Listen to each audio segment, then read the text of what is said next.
Welcome. In front of me is the Apple iPad from 2021, so basically their newest one right now. And today I'll go over unboxing along with an overview of it. So let's just pop it out of here. No way. So one thing that I praise Apple for doing, because it was one of their latest innovations and the only one in the past like half a decade, was adding this little thing, right, to their packaging. Scratch that, they didn't add it here. Apparently this device ain't worth it. So let me just find my...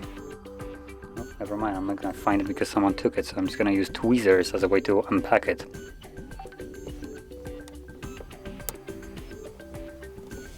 There we go. So there's my innovation. Tweezers as a nice box opener. So anyway, let's just whip it out of here. Nothing in the box here. We got the tablet itself. Then we got a nice inclusion of a charger and a cable. Now that's where things start to fall apart apparently. And now we do have a charger, which is a nice actual addition. 20-watt charger, still better than nothing. So props, really nice. Finally did something good. But that's kind of where it falls apart, because we get a Type-C to the lightning port or whatever it is called, cable. What happened to the Type-C? I cannot fathom, because this device was literally released the same year, probably also at the same time, as this little boy right here, the iPad mini. And this thing is actually amazing. I am surprised to say this, but this thing is just fantastic. And seeing just the slight change in just the cable, that it's not Type-C anymore, gives me the heebie-jeebies right here. So anyway, just whip it out of the paper.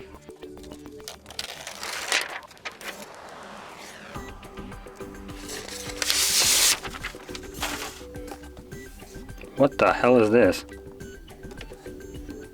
No, wait, this is what? Okay, apparently this was released in September 24th, and it has the style of an iPad released back in the day, like the first one. At least we get a fingerprint sensor apparently, so there is a positive. But boy oh boy, does this thing look outdated, and you can see it here. Now, the camera is located a little bit further away from the tablet itself, so it might not look as egregious as it does to me, but boy oh boy, are these bezels huge. Like, if I put my hands to it, you can probably see how big the device is and how huge those bezels are. And to put that in perspective, this is what I'm talking about, the actual great device, which I do like. Hello, can you unlock? Apparently not. There we go. So here is let me just move this a little bit to the side. So this is an iPad mini. And just to compare these bezels, I mean, at least the sides are fairly similar. But boy, the top and the bottom, both of them are just enormous. Which we do have even bezels all around here. Overall, this device is just better. It has a Type-C port instead of whatever the heck this is. So yeah, that's a little bit of a shame. Move that off the camera. So anyway, let's get to it. Let's see if I can find anything positive about this device. I will probably point this out right from the get-go. I do kind of trash Apple for their recent meaning several years of development changes and just laziness in doing anything. So I kind of want to make this clear going further, just so you know. Now, when it comes down, when they actually make something that is decent, not great, just what I would expect from them, I will say it. And as an example, the iPad mini, like I mentioned, which I did an unboxing today as well, is a decent device. It's not anything groundbreaking, but it is what you would expect. It has a fingerprint sensor, it has a Type-C port, and it just works good. It has one of the best processors, so again, that's another thing. Now this will most certainly come with, in terms of internals, basically everything the same, but the exterior is where the problem is here. So let me connect to Wi-Fi.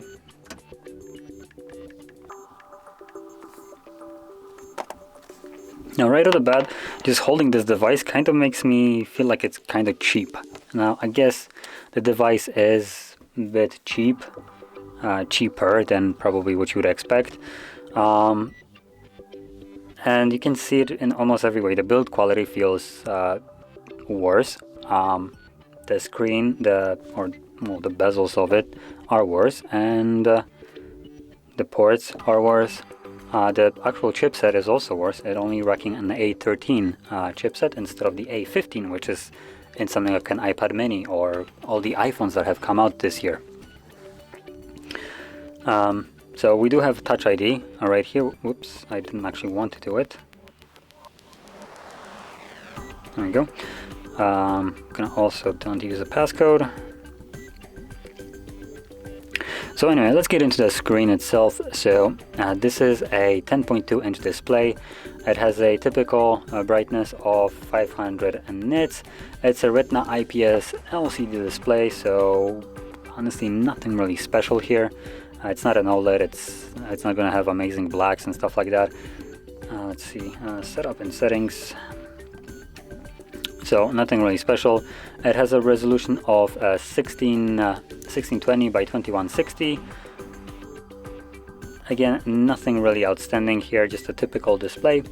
To be honest, for this kind of size, this might be a little bit low. It is only at 265 pixels per inch, so it is on the lower side, but to be fair, going higher might impact the battery life. So yeah. Now anyway, going to the screen to body ratio, because of those bezels, we have a 73.8% screen to body ratio. So one of the lower ones, especially at a device that was released this year. Outside of that, you can see that it's running the latest iOS right here, which I guess it's a good thing. And in terms of the display, there is not much more I can say. It's literally underwhelming display, especially from Apple. It's just pitiful. That's kind of what I can describe it as. It doesn't look great in terms of colors and stuff like that, the brightness. It's just a display. It almost feels like a budget display, to be honest, considering this is an Apple. It's bad. Now in general, if you have to compare it to any kind of device, this device is serviceable. It's not the greatest, it's also not the worst, but if I have to consider the fact that this device costs as much as something like a Samsung Galaxy Tab S6, which has an OLED display, that's where problems start to appear, in my opinion. This display doesn't compare to something like a Samsung's display. And as an example, again, going back to the iPad mini, this comes with also an IPS Retina display, but this one is just way better. It had way more love put into it, probably because it's one of their more of a flagshipy device compared to this one, which is just a budget tablet without being budget. So yeah, the display just meh. Now moving on, we have dual cameras right here, or dual meaning one at the front and one at the back, and the front one is a selfie camera as a 12 megapixel, while on the back you have a 8 megapixel wide sensor, or it's not even wide, it's just standard as they call it. So yeah, kind of I would consider it to be flipped the other way around, but apparently we have a better camera at the front.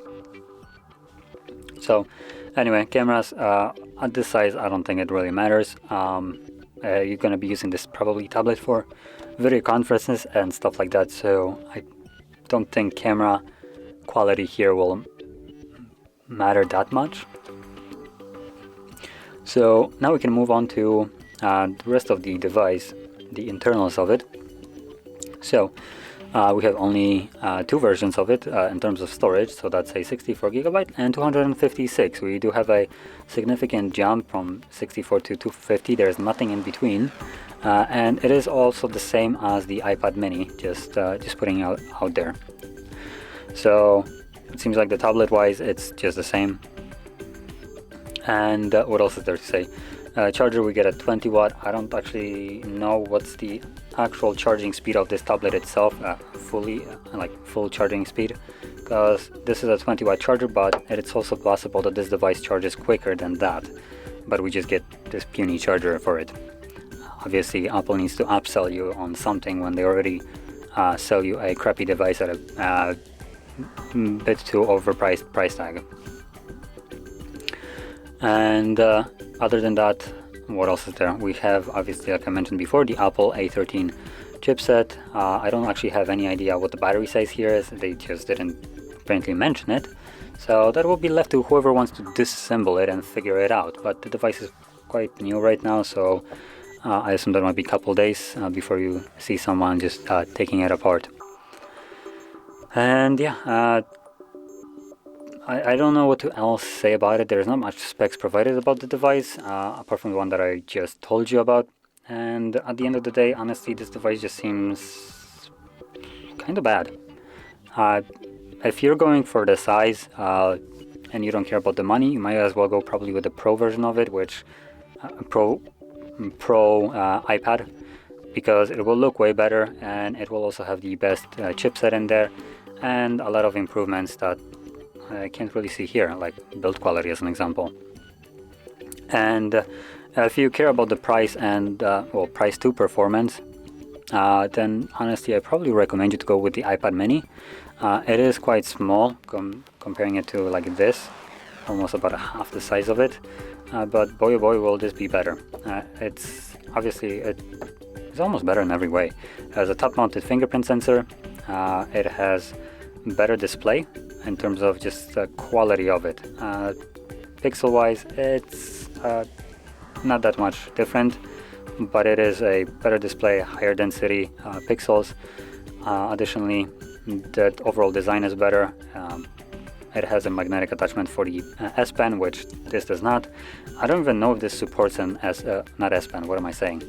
The Apple Pencil, that's what I meant. So this one does support Apple Pencil, although it's basically like magnetically attached to almost the entire bezel. Yeah, overall this will be better, faster, better in every way. Recommend this over this, and the price will be more expensive of this tablet comparing to this iPad from 2021, but I would say that the upgrade, paying a little bit more for a just significantly better device, is well worth the money. That's basically what I'm getting at, and that's kind of what I will leave it at. So anyway, if you found this very helpful, don't forget to hit like, subscribe, and thanks for watching.